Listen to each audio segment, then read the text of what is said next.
Custodian of truth, custodian of justice होना अलग बात है, लेकिन एक डिस्प्रोपोर्शनेट एरोगेंस ऑफ जजेस जो है वो उसको लाइमलाइट में लाना, ये हमारी भी रिस्पॉन्सिबिलिटी है, आपकी भी रिस्पॉन्सिबिलिटी है।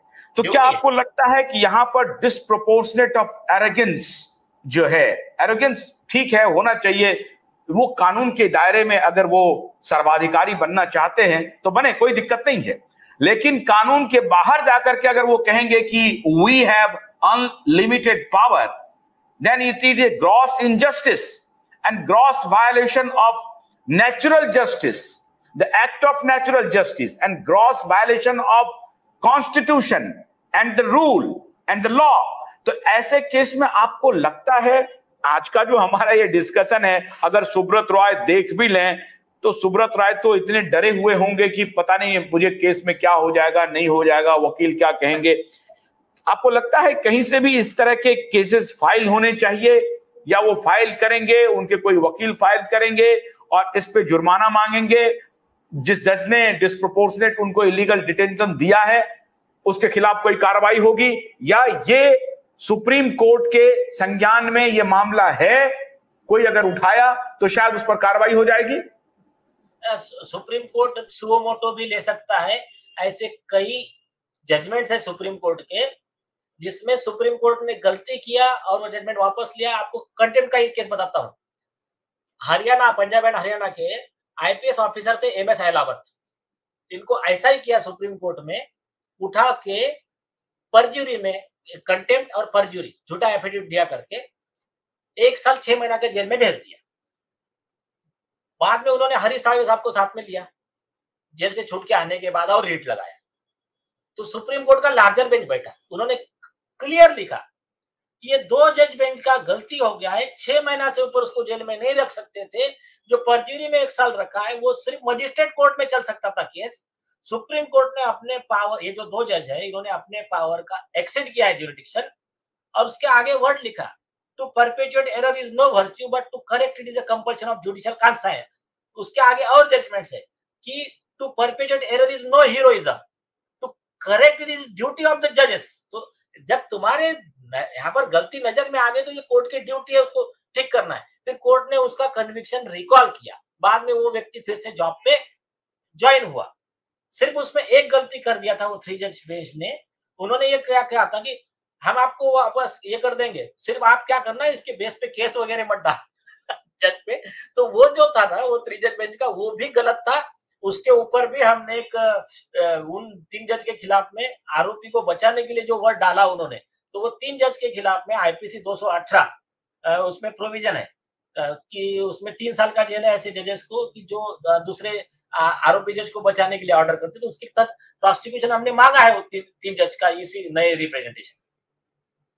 निलेश जी, आपको मालूम है कि ये जो इतनी बड़ी कंपनी सुब्रत रॉय सहारा की, उसमें 10 लाख 12 लाख एम्प्लॉय हैं, आज भी उनको मेरे ख्याल से कोई तनख्वाह वनख्वाह काफी मिल नहीं रही है और बहुत प्रॉब्लम में होंगे। कई लोगों के डेथ की खबर है, कई लोगों ने सुसाइड कर लिया, और 10-12 वर्षों में सुब्रत रॉय तबाह हो गया। और ये सिर्फ इलीगल डिटेंशन का मामला नहीं है, सेबी के साथ जो केसेस चल रहे हैं, अभी हालांकि सरकार ने थोड़ी राहत दी है, शायद 5,000 करोड़ रुपए कहा है कि उनके जो इन्वेस्टर्स हैं जिन्होंने पैसे जमा किए हैं उनकी हालत तो अलग खराब है, उनको पैसे नहीं मिल रहे हैं, उसमें सुब्रत रॉय की गलती होगी, जो भी है वो मामला उनका होगा। दूसरी तरफ सहारा ग्रुप की जो अपनी परेशानी है, 12 लाख एम्प्लॉई, उनका परिवार, और पूरी मजबूरी में चल रहा है, भयंकर पीड़ा के दौर से गुजर रहा है।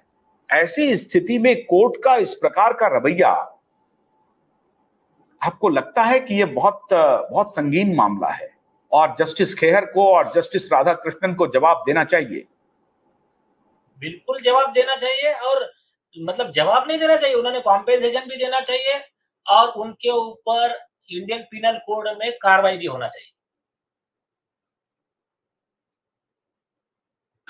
बहुत बहुत शुक्रिया, आपने आज बहुत लंबी चर्चा हमारी हुई निलेश जी। आपने देश के जनमानस के लिए बहुत गंभीर मुद्दे को उठाया है, और जहां कहीं भी हमारे वकील भाई सुन रहे हों, हमारे जजेस सुन रहे हों, माननीय जजेस सुन रहे हों, अदालत के बाकी लोग सुन रहे हों, आम जनता सुन रहे हों, देख रहे हों, मैं उन सब से आग्रह करूंगा कि कोई भी चीज कानून से बड़ा नहीं है, कानून से बड़ा जज भी नहीं है, कानून से बड़ा वकील भी नहीं है। जजेस कानून की व्याख्या करते हैं और न्याय के ही पक्ष में उनको हमेशा खड़ा रहना है। अगर कहीं भी अन्याय होता है उनके किसी भी फैसले से, उनके किसी भी आदेश से, छोटा आदेश हो, बड़ा आदेश हो, अगर न्याय की अवहेलना हो और कानून की अवहेलना हो तो उनके खिलाफ कार्रवाई होनी चाहिए। अब मुझे नहीं मालूम जस्टिस खेहर या राधाकृष्णन के खिलाफ कोई कार्रवाई होगी या नहीं होगी। क्या जस्टिस खेहर, राधाकृष्णन उनको मुआवजा देंगे, सुब्रत रॉय को मुआवजा देंगे? क्या सुब्रत रॉय मुआवजे की अपील करेंगे अदालत से? ऐसा होगा मुझे नहीं मालूम, लेकिन नीलेश ओझा जी कह रहे हैं कि ये फिटेस्ट केस है मुआवजा मांगने के लिए और जजेस के खिलाफ कानूनी कार्रवाई को आगे बढ़ाने के लिए।